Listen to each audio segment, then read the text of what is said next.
ሰላም ጤና ይስጥልኝ። ዛሬ አንድ ወሳኝ ጥያቄ ላነሳላችሁ ነው። ስለ ጤናችሁ ምን ያህል ታስባላችሁ? በተለይም ስለ አንጀታችሁ።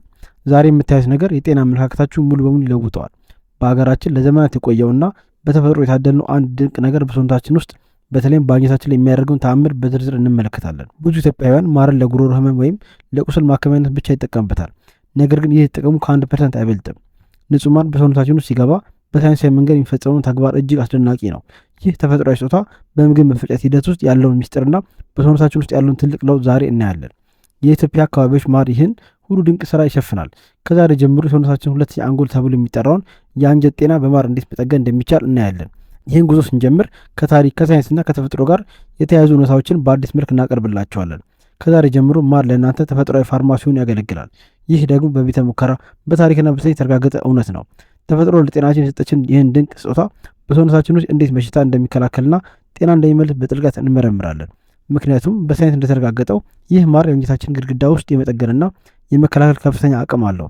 ይህ ታሪካዊ ሳይንሳዊ ግኝት ከብዙ ኢትዮጵያዊ ጥናቶች የተደገፈ ሲሆን የአንጀት ባክቴሪያን ሚዛን በመጠበቅ ረገድ ያለው ሚና እጅግ የጎላ ነው።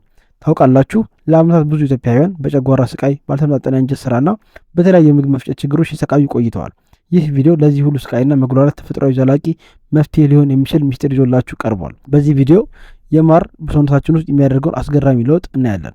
ከሳይንሳዊ ትንታኔዎች እስከ ጥንታዊ አጠቃቀም ዘዴዎች ድረስ ሁሉንም ሚስጥሮች በዝርዝር የምንመለከት ይሆናል። ይህም ቪዲዮ እስከ መጨረሻው ጊዜ ሰጥታችሁ እንድታዩት እመክራለሁ። ምክንያቱም እዚህ ውስጥ የምታገኟቸው መረጃዎችና ትንታኔዎች የእናንተን የቤተሰባችሁን የጤና አኗኗር ሙሉ በሙሉ የመለወጥ አቅም አላቸው።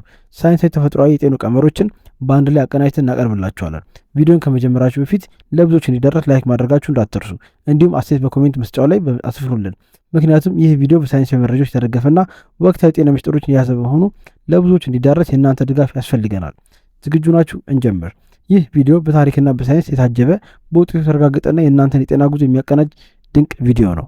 አንጀታችንን ሁለተኛ አንጎል ብለን የምንጠራው ለምንድን ነው? ይህ ጥያቄ ለጤናችን መሰረት ነው። ሳይንስ እንደሚነግረን በአንጀታችንና በአንጎላችን መካከል ቀጥተኛ የሆነ ግንኙነት አለ። የአንጀታችን ጤና መታወክ በቀጥታ በአጠቃላይ በሰውነታችን መከላከያና በስሜታችን ላይ ተጽዕኖ ያሳርፋል። በአንጀታችን ውስጥ የሚኖሩ በቢሊዮን የሚቆጠሩ ባክቴሪያዎች ስሜታችንን፣ ሞራላችንና በሽታ የመከላከል አቅማችንን በከፍተኛ ሁኔታ ይቆጣጠራሉ። እነዚህ ጥቃቅን ሕይወት ያላቸው ፍጥረታት የሰውነታችንን ደህንነት በመጠበቅ ረገድ ግንባር ቀደም ሚና ይጫወታሉ። አስገራሚ እውነታ በሰውነታችን ውስጥ ካሉት ሴሎች ውስጥ አብዛኛው የባክቴሪያ ሴሎች መሆናቸው ነው። ይህ ማለት እኛ ከሰውነት ሴሎቻችን ይልቅ በባክቴሪያዎች ተገነባንን ማለት ይቻላል። ይህን ሳይንሳዊ እውነት መረዳት ለአንጀት ጤና ትልቅ ትኩረት እንድንሰጥ ያደርገናል። በአንጀታችን ውስጥ ከ100 ትሪሊየን በላይ ጠቃሚ ባክቴሪያዎች ይኖራሉ። እነዚህ ባክቴሪያዎች እንደ አንድ ትልቅ ማህበረሰብ ተቀናጅተው በመስራት የሰውነታችን ሚዛንና ጤንነት ይጠብቃሉ። እነዚህ ባክቴሪያዎች ተግባራቸው ምንድን ነው? ምግባቸውን እንዲፈጭ ያደርጋሉ፣ በሽታ ይከላከላሉ፣ አስፈላጊ ቪታሚኖችን ያመርታሉ፣ እንዲሁም ሆርሞኖቻችን እንዲመጣጠኑ ይረዳሉ። በአጭሩ ያለ እነዚህ ባክቴሪያዎች ጤናማ ህይወት ማሰብ አይቻልም። ነገር ግን በምንመገባቸው የተሳሳቱ ምግቦች፣ በከፍተኛ ጭንቀት፣ ስትረስና በተለያዩ ኬሚካሎች ምክንያት እነዚህ ጠቃሚ ባክቴሪያዎች መሞት ይጀምራሉ። ይህ ሲሆን የአንጀታችን የተፈጥሮ ጥበቃ ይዳከማል። በአንጀት ውስጥ ያለው ባክቴሪያ ሚዛን ሲዛባ ገት ኢምባላንስ ሰውነታችንን የተለያዩ በሽታዎች ተጋላጭ ይሆናል። ይህ ሁኔታ ካልተስተካከለ የምግብ መፈጨት ብቻ ሳይሆን አጠቃላይ ጤና ሁኔታችን አደጋ ላይ ይወድቃል። ምን ይሆናል? የጨጓራ ቁስለት፣ የአንጀት መቆጣትና ከ100 በላይ ሴሎች በሽታዎች መከሰት ይጀምራል። ይህ ሳይንሳዊ እውነት ነው። አንጀታችን ሲታወክ መላው የሰውነት ክፍላችን በሰንሰለት የታሰረ ይመስል ይጎዳል። ሳይንቲስቶች ይህን የባክቴሪያ ሚዛን መጥፋት ዲስፖያሲስ ብለው ይጠሩታል። ይህ ሁኔታ ደግሞ ወደ ሊኪ ገት ሲንድሮም ወይም ለአንጀት መበሳት ቀዳዳ መሆን ያመራል። አንጀቶ ቀዳዳ ሆኗል ማለት መርዛማ ነገሮች ወደ ደሙ ውስጥ ይገባሉ ማለት ነው። ይህ ምን ያህል አደገኛ እንደሆነ መገመት ትችላላችሁ። ይህ ለብዙዎቻችን በሽታ መነሻ የሚሆን ትልቅ ሚስጥር ነው። ነገር ግን መልካም ዜና አለ። ማር ይህን የተጎዳና የቀዳዳ የአንጀት ግድግዳ የመጠገን ድንቅ ብቃት አለው። ይህ ታላቅ የተፈጥሮ በሽታን ለመከላከል ባለፈ የሰውነታችን የጎዳ ክፍል መልሶ ይገነባል። የአንጀት መቆጣት ወይም መጋል ምንድን ነው? ይህ ችግር በሆድ ውስጥ የጋዝ መከማቸት፣ ቁርጠትና ምቾት ማጣት ያስከትላል። በየጊዜው የሚሰማቸው የሆድ መነፋትና ስሜት መለዋወጥ ከዚህ ጋር የተያያዘ ሊሆን ይችላል። ጥናቶች እንደሚያመለክቱት ከ30 እስከ 50% የሚሆኑት ኢትዮጵያውያን በተለያየ ደረጃ የጨጓራና አንጀት መቆጣት ይሰቃያሉ። ይህ ቁጥር በጣም ከፍተኛ ነው። መፍትሄው ደግሞ እጃችን ላይ ካለ ተፈጥሯዊ ይጀምራል። ለምን እንዲህ ይሆናል? ዋናው ምክንያት የዕለት ተዕለት ጭንቀት፣ የስራ ጫናና ኑሮ የሚፈጥረው ውጥረት ነው። ይህ ውጥረት በቀጥታ አንጀታችንን ይነካዋል። በጭንቀትና በአንጀት መካከል ያለው ግንኙነት ገት ብሬን አክሲስ ይባላል። ጭንቀት ወደ አንጀት ወርዶ መቆጣትን ይፈጥራል።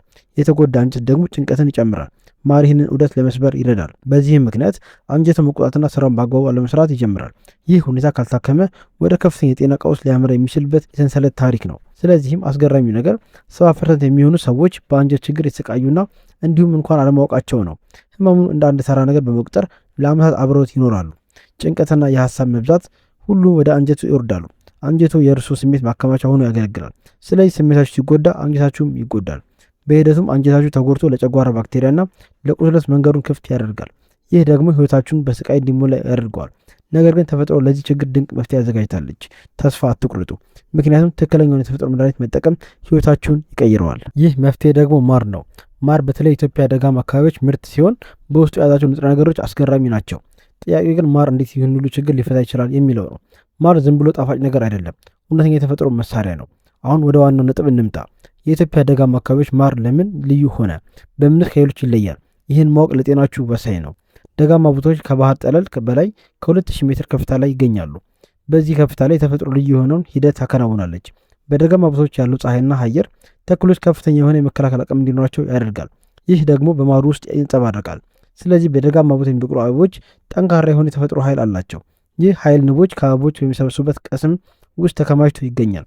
ይህ አስደናቂ የተክል ኃይል በቀጥታ ወደ ማሩ ውስጥ ይገባል። ስለዚህ ማሩ ስንወስድ የአበቦችን ተፈጥሮ የሚፈውስ አቅም ጭምር የምናገኘው። አንደኛው ጥቅም ከፍተኛ አንቲኦክሲዳንት ይዘት ነው።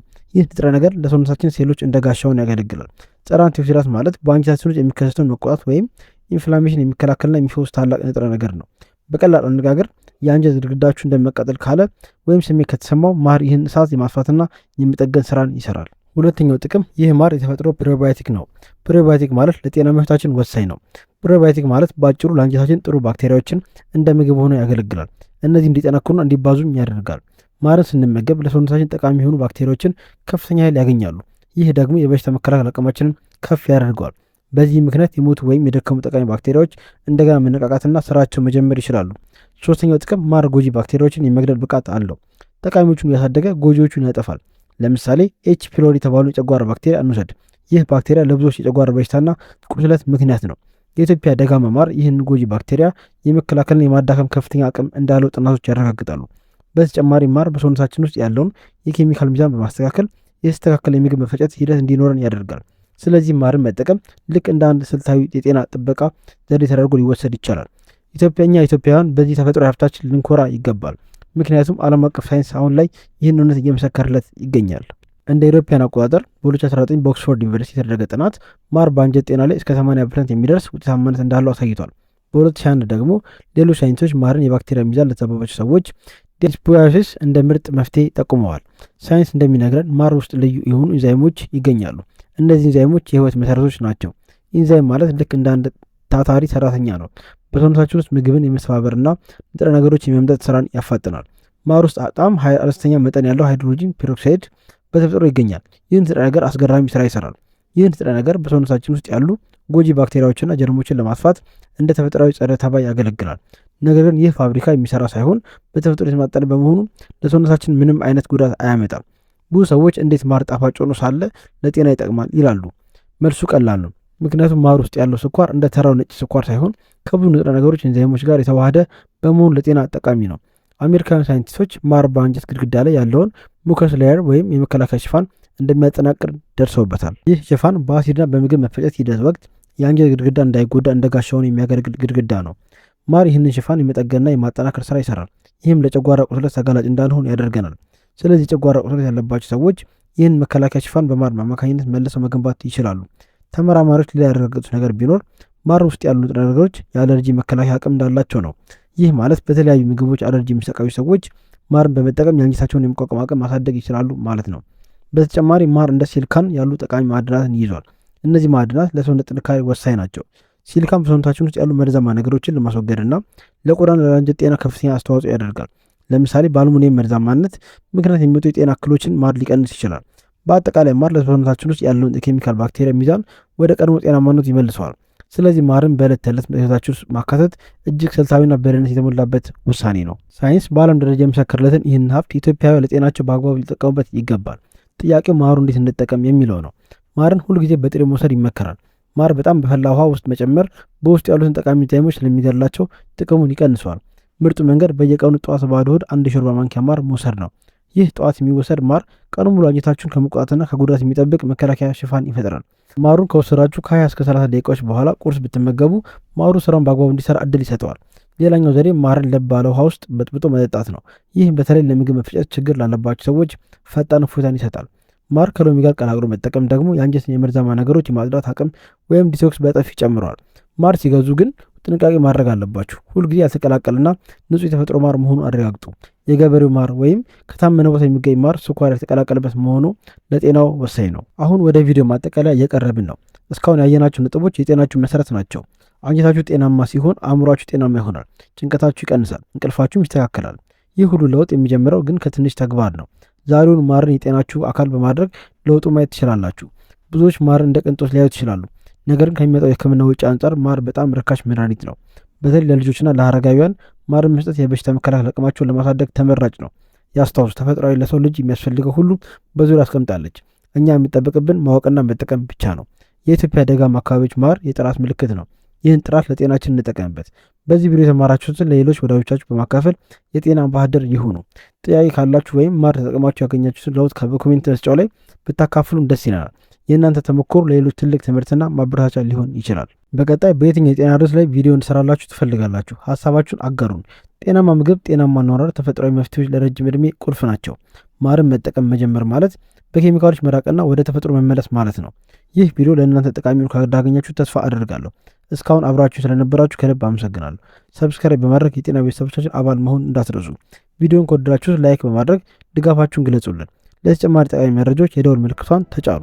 ጤናችሁ ሀብታችሁ ነው። ራሳችሁን፣ ቤተሰቦቻችሁን ጠብቁ። በቀጣይ ቪዲዮ እስከምንገናኝ ድረስ ሰላምና ጤና ለእናንተ ይሁን። ቻው።